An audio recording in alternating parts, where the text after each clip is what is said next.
Salute Bharat. Salute ഭാരതിൽ നമ്മോടൊപ്പമുള്ളത് മുതിർന്ന മാധ്യമപ്രവർത്തകൻ ശ്രീ രാജഗോപാലാണ്.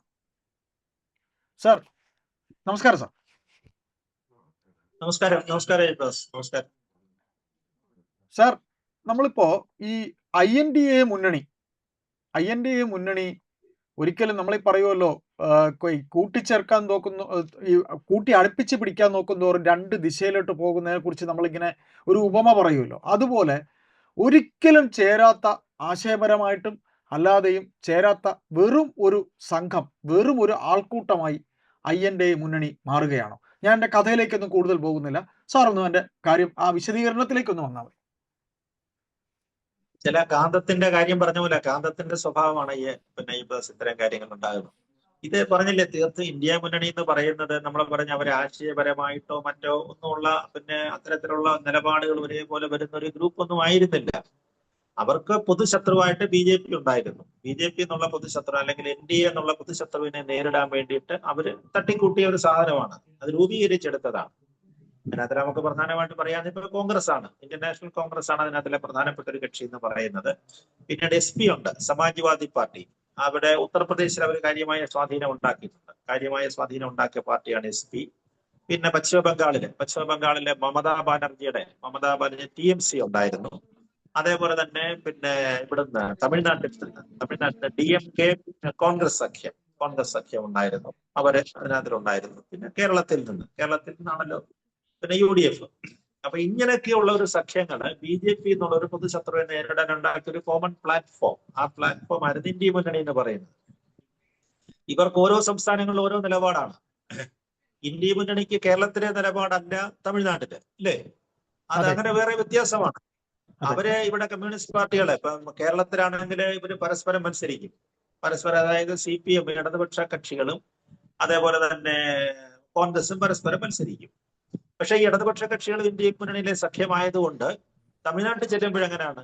തമിഴ്നാട്ടിൽ ചെല്ലുമ്പോൾ ഇവരെല്ലാം ഒറ്റക്കെട്ടാണ്, ഇവരൊന്നിച്ചാണ് മത്സരിക്കുന്നത്. BJPയെ അല്ലെങ്കിൽ NDA നേരിടാനോ ADMK നേരിടാനോ അവരൊന്നിച്ചാണ് മത്സരിക്കുന്നത്.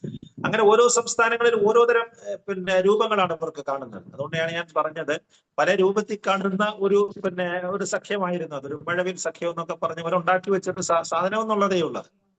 പക്ഷെ അത് തകർച്ചയിലേക്ക് പോകുന്നു. അത് തകരുന്നു എന്നുള്ളതിന് വ്യക്തമായ സൂചന വന്നു കഴിഞ്ഞു. ഇതിൽ നിന്ന് ആദ്യം പുറത്ത് ചാടിയത് DMK ആണ്. തമിഴ്നാട്ടിലെ DMK ആണ് ഈ സഖ്യം വിട്ടിരിക്കുന്നത്. തമിഴ്നാട്ടിലെ നമുക്കറിയാവുന്ന പോലെ 39 പാർലമെന്റ് സീറ്റാണ് അവിടെ ഉള്ളത്. 39 പാർലമെന്റ് സീറ്റിലൊക്കെ നമുക്ക് കേരളത്തിൽ 20 ഉള്ളൂ, തമിഴ്നാട്ടിൽ 39 സീറ്റുകളുണ്ട്.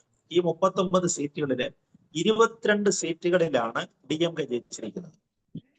അവരുടെ പ്രധാന ഘടകകക്ഷിയായിട്ടുള്ള കോൺഗ്രസിന് 9 സീറ്റും കിട്ടിയിട്ടുണ്ട്. കോൺഗ്രസിനെ നമുക്ക് അറിയാവുന്ന കോൺഗ്രസിന് ഇപ്പൊ തമിഴ്നാട്ടിൽ അങ്ങനെ വലിയ സ്വാധീനമൊന്നുമില്ല. പണ്ട് കാലത്ത് വലിയ പാർട്ടിയായിരുന്നു. പക്ഷെ ദ്രാവിഡ പാർട്ടികളുടെ കടന്നുകയറ്റത്തിലെ തുടർന്നും ഒക്കെ അത് വളരെ ഇതായി. കരുണാനിധി, MGR, ജയലളിത ഇവരുടെയൊക്കെ ഒരു സർവാധിപത്യത്തിന് മുമ്പിൽ കോൺഗ്രസ് ഒന്നും അല്ലാതായി പോയി. അതാണ് കോൺഗ്രസിന് സംഭവിച്ച അവിടുത്തെ കുഴപ്പമെന്ന് പറയുന്നത്. പിന്നെ അവർ DMKയുടെ തണലിലാണ് കയറി നിൽക്കുന്നത്. DMKയുടെ തണലിൽ നിന്നിട്ടാണ് അവർക്ക് ഈ സീറ്റുകളൊക്കെ കിട്ടിയത്, 9 പാർലമെന്റ് സീറ്റ് കിട്ടിയത്. ഇപ്രാവശ്യം അസംബ്ലിയിലും ഉണ്ട് കേട്ടോ, അസംബ്ലിയിലും ഉണ്ട്. 5 സീറ്റുകളാണ്. നമ്മൾ അതിന്റെ കഥ വേറെ വരുന്നതേ ഉള്ളൂ. കൂടെ നിന്നിട്ട് ചതിച്ചു എന്നാണ് അവർ പറയുന്നത്. കൂടെ നിന്ന് ചതിച്ചത്, അതിന്റെ ഒരു കഥ വേറെ വരുന്നു.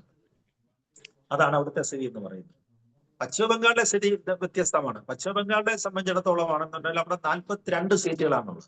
42 സീറ്റുകളാണ് പാർലമെന്റ് സീറ്റുകൾ ഉള്ളതില്. 29 എണ്ണമാണ് തൃണമൂൽ കോൺഗ്രസിനുള്ളത്. പിന്നെ BJPക്ക് 12, കോൺഗ്രസിന് 1 ഉള്ളൂ, ഒറ്റ സീറ്റ് മാത്രമേ ഉള്ളൂ. അപ്പൊ അങ്ങനെ വന്നു കഴിഞ്ഞപ്പോൾ ഇപ്പൊ അവിടെ സംഭവിക്കുന്നതാണ്, ഇപ്പൊ നമ്മൾ ഈ കാണുന്ന TV-യിലേക്ക് നോക്കിയാൽ നമുക്ക് കാണാൻ കഴിയുന്ന പശ്ചിമ ബംഗാളിൽ പുതിയ സർക്കാർ അധികാരം വെക്കുന്നു. പുതിയ സർക്കാർ എന്ന് പറഞ്ഞാൽ BJP സർക്കാർ അവിടെ അധികാരം ഏൽക്കുകയാണ്. സുവേന്ദു അധികാരി പശ്ചിമ ബംഗാളിന്റെ പുതിയ മുഖ്യമന്ത്രിയായിട്ട് അധികാരമേൽക്കുന്നു. മമതാ ബാനർജിയുടെ 15 വർഷത്തെ ഭരണത്തെ മാറ്റി നിർത്തിക്കൊണ്ടിതാ അവർ അധികാരത്തിലേക്ക് വരുന്നത്. BJP ആദ്യമായിട്ട് അധികാരത്തിൽ വരികയാണ്. ഒരു കാലത്ത് കമ്മ്യൂണിസ്റ്റ് പാർട്ടിയുടെ വലിയ കോട്ടയായിരുന്ന പശ്ചിമ ബംഗാളിൽ അവരെ കടപിഴക്കിക്കൊണ്ടാണ് TMC വന്നത്. TMCയുടെ ഭരണം, തൃണമൂൽ കോൺഗ്രസിന്റെ ഭരണം, മമതയുടെ ഭരണം അവസാനിപ്പിച്ചുകൊണ്ട് ഇത് സത്യപ്രതിജ്ഞാ ചടങ്ങ് നടക്കാൻ പോവുകയാണ്. പ്രധാനമന്ത്രി പങ്കെടുക്കുന്നുണ്ടെന്നാണ് ഇപ്പൊ വരുന്ന സൂചനയാണ്. അപ്പൊ അവിടെ 42 സീറ്റുണ്ട്. പക്ഷെ തൃണമൂലിലാണ് അവിടെ ഏറ്റവും കൂടുതൽ സീറ്റുകളും. ഇനി ഇപ്പോഴേ വരാൻ പോകുന്നത്, ഇപ്പൊ നമ്മൾ തമിഴ്നാട്ടിനെ ആദ്യം പറയാം, അതിന് തമിഴ്നാട്ടിനെ എടുക്കാമെന്ന് എനിക്ക് തോന്നുന്നു. തമിഴ്നാട്ടിനെ സംബന്ധിച്ചിടത്തോളം ഇപ്പൊ അവര് ഇന്ത്യ മുന്നണിയിൽ നിന്ന് അവര് പരസ്യമായിട്ട് പിൻവാങ്ങുകയാണ്. അതിന്റെ കാരണം എന്നുള്ളത് ഞാൻ നേരത്തെ സൂചിപ്പിച്ചത് തന്നെയാണ്. തമിഴ്നാട്ടിലെ ഈ നിയമസഭ, ഇപ്പൊ കഴിഞ്ഞ നിയമസഭാ തെരഞ്ഞെടുപ്പില് അവിടെ കേവല ഭൂരിപക്ഷം ആർക്കുമില്ല. അവിടെ TVKക്കാണ്, തമിഴ് വെട്രി കഴകം, അതായത് സിനിമാ നടൻ വിജയുടെ പാർട്ടിക്കാണ് അവിടെ ഏറ്റവും വലിയ കക്ഷിയായിട്ട് അവർ മാറിയത്. അവർക്ക് 108 സീറ്റുണ്ട്. എന്നാൽ തൊട്ടു പിന്നാലെ വന്ന DMKക്കും ADMKക്കും അത്രയും സീറ്റുകളില്ല. അവരുടെ സീറ്റുകളുടെ നമ്പർ കുറവാണ്. അവർ രണ്ടുപേരും കൂടെ ചേർന്നാല് 106 സീറ്റേ ഉള്ളൂ.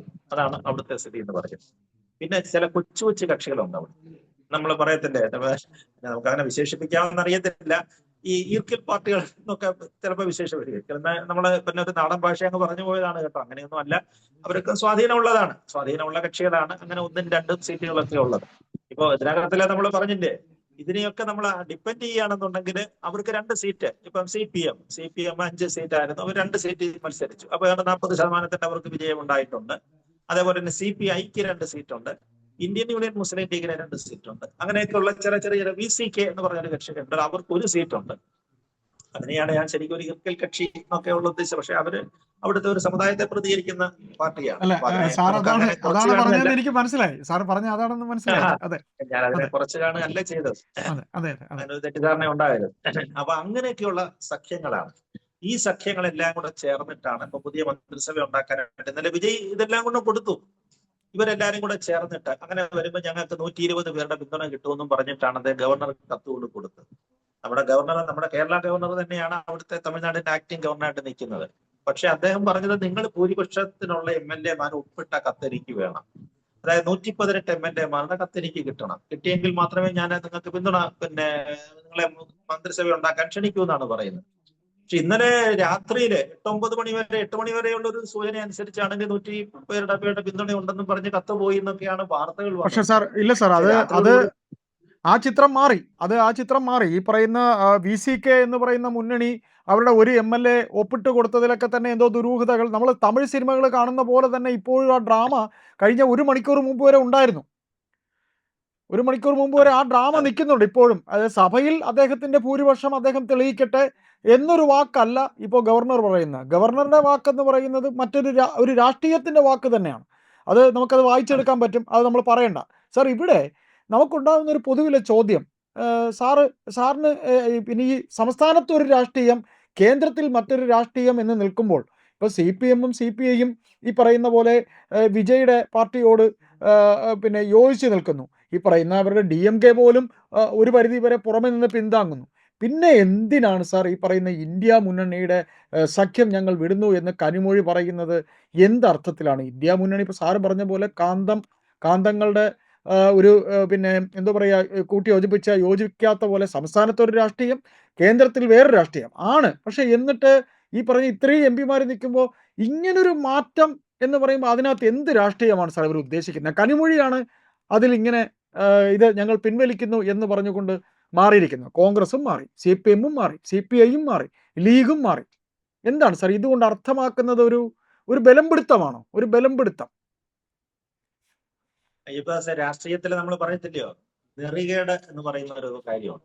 നെറികേട് എന്നാണ് അവരതിനെ വിശേഷിപ്പിച്ചത്. രാഷ്ട്രീയത്തിലെ തീർച്ചയായും ഏറ്റവും വലിയ നെറികേടാണ് കോൺഗ്രസ് കാണിച്ചതെന്നാണ് DMK-യുടെ നേതാക്കന്മാർ പറയുന്നത്. അല്ല, അവർ നിങ്ങളൊക്കെ തന്നെ കാണിക്കുന്നില്ല തമിഴ്നാട്ടിലെ സാർ. അവർ തന്നെ കാണിക്കുന്നില്ലേ സാർ? അവർ തന്നെ സൈഡിൽ കൂടെ ചെറുതായിട്ട് വിജയ്ക്ക് സപ്പോർട്ട് കൊടുക്കുന്നുണ്ടല്ലോ. അതങ്ങനെയാണ്. ഇപ്പൊ ആ തമിഴ്നാട്ടുകാരെ സംബന്ധിച്ചിടത്തോളം അവരവിടുത്തെ ഒരു പിന്നെ തമിഴ്നാട്ടിലെ ഒരു പ്രാദേശിക കക്ഷികളാണ് ഇതെല്ലാം DMK എന്ന് പറയുന്നത്. തമിഴ്നാട് വിട്ടു കഴിഞ്ഞാൽ ദ്രാവിഡ കക്ഷികളില്ലല്ലോ. അതെ കോൺഗ്രസ് അങ്ങനല്ല, കോൺഗ്രസ് ഒരു അതെ ദേശീയ കക്ഷിയാണ്. അതെ അപ്പൊ തമിഴ്നാട്ടുകാരെന്ത് ചെയ്യും, അവരവരുടെ പൊതുശത്രുവിനെ നേരിടാനായിട്ട് അവരങ്ങനെയൊക്കെയുള്ള പിന്നെ ഗെയിം കളിക്കും. അതിനകത്ത് നമുക്ക് കുറ്റം പറയാനൊക്കത്തില്ല. കാരണം ഇപ്പം DMK-യുടെയും ADMK-യുടെയും പൊതുശത്രു ആരാ? വിജയിയാണ്, അല്ലേ? അതെ വിജയിയാണ്. അതെ കാരണം ദ്രാവിഡ കൾച്ചർ ഇല്ലെന്നാണ് അവർ അവകാശപ്പെടുന്നത്. അങ്ങനെ വരുമ്പോ വിജയിയെ നേരിടണം. അന്ന് പറയുന്ന ശത്രുവിനെ നേരിടാൻ പിന്നെ അവർക്ക് രണ്ടുപേരും കൂടി ചിലപ്പോൾ യോജിച്ചെന്നിരിക്കും. അത് തമിഴ്നാട് രാഷ്ട്രീയത്തിൽ സംഭവിക്കാം. കാരണം ഇത് ഒന്നിൽ നിന്ന് പിളർന്നു വന്നതാണല്ലോ, DMK എന്ന് പിളർന്നാണല്ലോ പിന്നെ ADMK ഒക്കെ ഉണ്ടാകുന്നത്. അതെ അപ്പൊ സാർ. അങ്ങനെ വരുമ്പോ ഞങ്ങളുടെ കുടുംബത്തിലേക്ക് പോയി, ഞങ്ങളെ കുടുംബക്കാരെല്ലാരും കൂടെ യോജിച്ചു, അതിനകത്തൊന്നും ഒരുത്തനെ ആക്രമിക്കാൻ വന്ന് അവനെ ഞങ്ങൾ മടൽ വെട്ടി അടിക്കാനായിട്ട് ഇതാ ഞങ്ങൾ ഒന്നിച്ചെന്ന് വേണമെങ്കിൽ അവർക്ക് പറയാം. അത്തരത്തിലൊക്കെ അതെ അവർക്ക് പറഞ്ഞു നിൽക്കാവുന്നതേ ഉള്ളൂ. പക്ഷെ വിജയുടെ കാര്യത്തിൽ, കോൺഗ്രസിന്റെ കാര്യത്തിൽ അതല്ല. ഇങ്ങനെ രണ്ട് DMKയും ADMKയുമായിട്ടൊക്കെ പിളർന്നു നിൽക്കുന്ന അവസരങ്ങളിൽ പോലും കോൺഗ്രസിനെ, ഒന്നുമല്ലാതായി പോയ കോൺഗ്രസിനെ ചേർത്ത് നിർത്തിയത് DMK ആണ്. അക്കാര്യത്തിൽ സ്റ്റാലിൻ ഒരു നല്ല പങ്കുണ്ട്. സ്റ്റാലിൻ നല്ലൊരു പങ്കുണ്ട്. കാരണം അദ്ദേഹമാണ് കോൺഗ്രസിന്റെ ഒരു ദേശീയ നേതൃത്വത്തിൽ, അദ്ദേഹത്തിന് അങ്ങനെ ഒരു ദേശീയ കാഴ്ചപ്പാടൊക്കെ ഉണ്ടായിരുന്നു. ആ കാഴ്ചപ്പാടിന്റെ അടിസ്ഥാനത്തിലാണ്, ദേശീയ കാഴ്ചപ്പാടുണ്ടാകാൻ കാര്യം നരേന്ദ്രമോദിയോടുള്ള വിരോധമാണ്, അല്ലെങ്കിൽ BJPയോടുള്ള വിരോധമാണ്, അല്ലെങ്കിൽ അമിത്ഷായോടുള്ള വിരോധമാണ് അതിന്റെ അടിസ്ഥാന കാര്യം എന്ന് പറയുന്നത്. അല്ലാതെ വലിയ പുരോഗമനപരമായ രീതിയൊന്നും അല്ല. അപ്പൊ അവർക്ക് അവരുടെ തമിഴ്നാട് അവരുടെ ഒരു തലസ്ഥാനമായിട്ടോ രാജ്യമായിട്ടൊക്കെ നിലനിർത്തണം എന്നുണ്ടെങ്കിൽ BJP അതിനെ സമ്മതിക്കത്തില്ല. BJP ഏത് സമയത്തും തമിഴ്നാട് പിടിച്ചുകൊണ്ട് പോകും. അത് അവർക്കറിയാം. അവർക്കൊക്കെ പറഞ്ഞ ബാലികേറാമലയായ എന്നൊക്കെ രാഷ്ട്രീയക്കാരെ വിശേഷിപ്പിച്ചത് പശ്ചിമ ബംഗാൾ പോലും വളരെ ഈസി ആയിട്ട് അവരുടെ കയ്യിലെടുത്ത് അല്ലേ. സീറ്റ് 77 ആക്കി, 77 നിന്ന് മഹാഭൂരിപക്ഷത്തിലേക്ക് കൊണ്ടുവന്ന് സത്യം പറഞ്ഞ് നടന്നുകൊണ്ടിരിക്കുന്നത്. അപ്പൊ അതുകൊണ്ട് ഏത് സമയത്തും തമിഴ്നാടും കയ്യിൽ നിന്ന് പോകുന്നതിനെ കുറിച്ച് നല്ല ധാരണയുണ്ട് അവർക്ക്. അതിനെ തടഞ്ഞു നിർത്താൻ വേണ്ടിയിട്ടുള്ള ശ്രമങ്ങളായിരുന്നു. അതിനാണ് കോൺഗ്രസിനെ കൂട്ടിയത്. എന്നിട്ട് കോൺഗ്രസിന്റെ രാഹുൽ ഗാന്ധിയെ ദേശീയ നേതാവായിട്ട് പ്രഖ്യാപിച്ചുകൊണ്ട് അദ്ദേഹത്തെ പ്രധാനമന്ത്രിയാക്കണം. രാഹുൽ ഗാന്ധിയെ പ്രധാനമന്ത്രിയാക്കിക്കൊണ്ട് എനിക്ക് തമിഴ്നാട്ടിലെ ഭരണം, ഇതായിരുന്നു സ്റ്റാലിന്റെ ഒരു നയം എന്ന് പറയുന്നത്. അപ്പൊ അങ്ങനെ അതാണ് ഈ സഖ്യത്തെയൊക്കെ കൂട്ടി നിർത്തിയത്. അപ്പൊ കേരളത്തിലാണെങ്കിൽ ഇടതുപക്ഷം LDF ഇവിടെ സ്വാധീനമുള്ള പാർട്ടിയാണ്, ഇവിടെ കൂട്ടി നിർത്തി. കോൺഗ്രസും ഉണ്ട്, കേരളത്തിൽ രണ്ടുപേരും ഉണ്ട് കേട്ടോ. കോൺഗ്രസ് എന്നുള്ള UDF LDF എല്ലാവരും ഉണ്ട്, രണ്ടുപേരെയും കൂട്ട നിർത്തിയിരിക്കുകയാണ്. അവിടെയാണ് അവർ പറയുന്ന ചതിവ് സംഭവിച്ചത്. കഴിഞ്ഞ 2-3 ദിവസത്തേക്ക് മുമ്പ് TVKക്ക്, അതായത് വിജയിയുടെ പാർട്ടിക്ക് കോൺഗ്രസ് പിന്തുണ പ്രഖ്യാപിച്ചു കളഞ്ഞു. അതായത് കേവല ഭൂരിപക്ഷത്തിന് 11 സീറ്റിന്റെ കുറവുണ്ടായിരുന്ന വിജയിക്ക് 5 സീറ്റ് ഉണ്ടായിരുന്ന, അത് ഇവരോടൊപ്പം നേടിയാന്ന് ആലോചിക്കണം. DMKയോടൊപ്പം നിന്ന് പൊരുതി നേടിയ 5 സീറ്റുകളാണ്. ആ 5 സീറ്റുകള് ശരിക്കും അവരുടെ ഒട്ടി തന്നെയാണ്, DMKയുടെ ഒട്ടി തന്നെയാണ് കോൺഗ്രസ് ജയിച്ചു കയറിയിരിക്കുന്നത്. അവരെന്ത് ചെയ്ത് മറുകണ്ഠം ചാടിയിട്ട് ആദ്യം പോയി സപ്പോർട്ട് ചെയ്തു, വിജയിയെ ആദ്യം പോയി സപ്പോർട്ട് ചെയ്തു. അപ്പൊ ആ ചതി നമ്മൾ പറയത്തില്ലേ, രാഷ്ട്രീയത്തിലെ അത്യാവശ്യങ്ങളെ കാര്യവിട്ടും കാര്യവാരും ഒക്കെ ആകാമെന്ന് പറഞ്ഞാൽ ഇതിനെ അവർ കൊലച്ചതി എന്നാണ് വിശേഷിപ്പിച്ചത്. ആ കൊലച്ചതി ഞങ്ങൾ അംഗീകരിക്കത്തില്ല. അതാണ് കഴിഞ്ഞ ദിവസം നമ്മൾ കണ്ടത്. സാർ, അപ്പോ നമുക്ക് സാർ ഇതിന്റെ ഒരു ചുരുക്കെഴുത്ത് എന്ന രീതിയിൽ 2029 ലോക്സഭാ തെരഞ്ഞെടുപ്പിലേക്ക് നമ്മൾ എത്തും. പുതിയ ലോക്സഭാ തെരഞ്ഞെടുപ്പിലേക്ക് എത്തും. അപ്പോ ഇത് വരാൻ പോകുന്ന ലോക്സഭാ തെരഞ്ഞെടുപ്പ് 2029 സാർ, ഇത് എങ്ങനെയായിത്തീരും? കാര്യം നമ്മൾ അല്പം മുമ്പ് ഓഫ് റെക്കോർഡ് സംസാരിച്ച സമയത്ത് BJP ആണ് ഏറ്റവും വലിയ മുഖ്യ ശത്രു എന്ന് കോൺഗ്രസിനെ പോലെ ഒരു കൂട്ടം ഈ പറയുന്ന പോലെയുള്ള പ്രാദേശിക കക്ഷികൾ ഉൾപ്പെടെയുള്ള നിറയെ പാർട്ടികൾ, CPM, CPI ഉൾപ്പെടെയുള്ളവരുണ്ട്. എന്തായിത്തീരും സാർ? ശരിക്കും BJPക്ക് ഒരു എതിർശക്തി ഇല്ലാത്തൊരവസ്ഥയിലേക്ക് ഈ 2029 ലോകസഭ നമ്മൾ എത്തുമ്പോൾ, ലോക്സഭാ തെരഞ്ഞെടുപ്പ് എത്തുമ്പോൾ അങ്ങനെ ആകുമോ? BJPയുടെ വല്ലാത്തൊരു അപ്രമാദിത്വത്തിലേക്ക് എത്തും എന്ന് തന്നെ, BJPയുടെ അപ്രമാദിത്വത്തിലേക്ക് എത്തുമെന്ന് നമുക്ക് ധരിക്കേണ്ടതുണ്ടോ? അതുകൂടെ പറഞ്ഞുകൊണ്ട് നമുക്ക് സംസാരം അവസാനിപ്പിക്കാം. തീർച്ചയായിട്ടും. കാരണം അതിന്റെ സൂചന വരികയാണ്. ഇപ്പൊ കനിമൊഴി ഇന്നലെ കത്ത് കൊടുത്തിരിക്കുന്ന പാർലമെന്റിൽ ഞങ്ങൾ പ്രത്യേക ബ്ലോക്കായിട്ടിരിക്കുമെന്നാണ്. അതായത് ഇന്ത്യ മുന്നണിയോടുകൂടി ഇരിക്കുന്നില്ല, അവിടെ ഞങ്ങൾക്ക് തീണ്ടാപ്പാട് അകലെ മാറുമെന്നാണ്. തൊട്ടുകൂടായ്മ പ്രഖ്യാപിച്ചു കഴിഞ്ഞു, ഞങ്ങൾ മാറിയിരിക്കുമെന്നാണ് പറയുന്നത്. ഈ കൊച്ചുപിള്ളേരെ പിണങ്ങിയതുപോലെ രൂക്ഷമായിട്ട് സംസാരിക്കും. നല്ല ഇംഗ്ലീഷിൽ സംസാരിക്കാൻ കഴിവുള്ള നേതാക്കന്മാരുണ്ട് DMKയെ സംബന്ധിച്ചിടത്തോളം. അവർ ഗംഭീരമായിട്ട് സംസാരിക്കും. ശക്തമായ അറ്റാക്ക് ഉണ്ടാവും. 22 MP-മാരാണ് മാറി നിൽക്കുന്നത്. എന്ത് സംഭവിക്കും അവിടെ? അപ്പൊ അതിന്റെ സൂചന നമുക്ക് കാണാം. പാർലമെന്റിൽ വരുന്ന പ്രധാന ബില്ലുകളിലും ഒക്കെ നമുക്ക് കാണാൻ പറ്റും. ഒരുപക്ഷെങ്കിൽ അവർ BJP സർക്കാരിന്റെ ബില്ലിനെ അനുകൂലിച്ചില്ലെങ്കിൽ അവർ വോട്ടെടുപ്പിൽ നിന്ന് മാറിയാൽ എന്ത് ചെയ്യും? 22 MP-മാരുടെ കുറവാണ് സംഭവിക്കുന്നത്. അതുപോലെ ബംഗാളിലും സംഭവിക്കാം. ബംഗാളിലെ TMC എന്തായാലും തകർക്കും. ആ കാര്യത്തിൽ യാതൊരു സംശയവുമില്ല. ഭരണം കിട്ടിയത് തീർച്ചയായിട്ടും തകർക്കും. അപ്പൊ അതുകൊണ്ട് BJPയുടെ പറഞ്ഞില്ലേ, ഒരു വലിയ അധികാരത്തെ 29 എന്ന് പറയുന്ന ഒരു പക്ഷേ ഡീലിമിറ്റേഷൻ വരെ നടക്കാൻ സാധ്യതയുണ്ട് കേട്ടോ. മണ്ഡലം പുനർനിർണയം അടക്കം, അല്ലെങ്കിൽ വനിതാ സംവരണം, അങ്ങനെ പ്രധാനപ്പെട്ട ഇപ്പം മാറ്റിവെച്ച ബില്ലുകളുണ്ടല്ലോ, ആ ബില്ലുകൾ പോലും പാസ്സായി വരാൻ സാധ്യതയുണ്ട്. അങ്ങനെ അത്തരത്തിലാണ് രാഷ്ട്രീയ സാഹചര്യങ്ങൾ മാറിക്കൊണ്ടിരിക്കുന്നത്. നന്ദി. Thank you sir.